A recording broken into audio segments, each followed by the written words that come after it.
What is development aid in humanitarian law? Explained. Imagine a world where communities affected by conflict can rebuild their lives and thrive once again. Development aid plays a vital role in making that happen.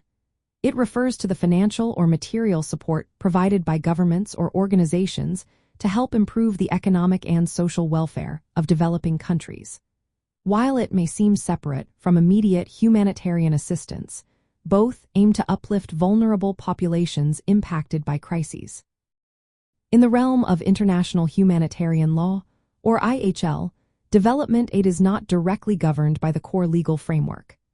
IHL focuses primarily on protecting civilians, wounded individuals, prisoners, and humanitarian workers during armed conflicts.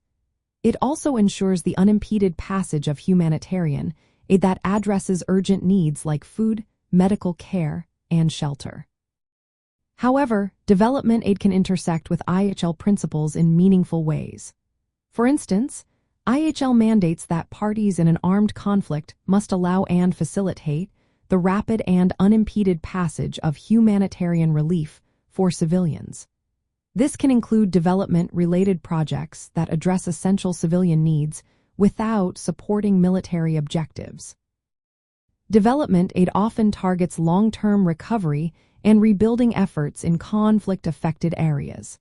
This includes restoring infrastructure, health systems, and social services, complementing the immediate relief efforts protected under IHL.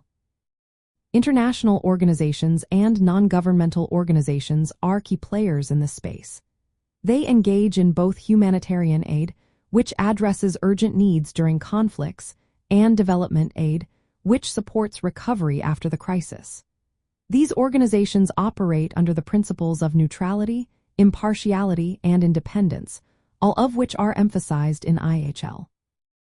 Another important aspect is the sovereignty of the state and the consent of territorial authorities.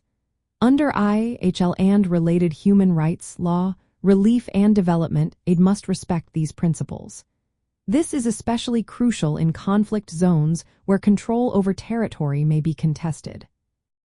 In essence, development aid within the framework of humanitarian law targets the economic and social welfare of populations affected by conflict. It is often delivered by international organizations and non-governmental organizations. While IHL primarily governs the conduct of hostilities and the protection of civilians and humanitarian workers, it also establishes conditions for delivering aid, including development assistance. This ensures access and protection during armed conflict, allowing development aid to complement immediate humanitarian relief and focus on long-term recovery for civilians in war-affected areas.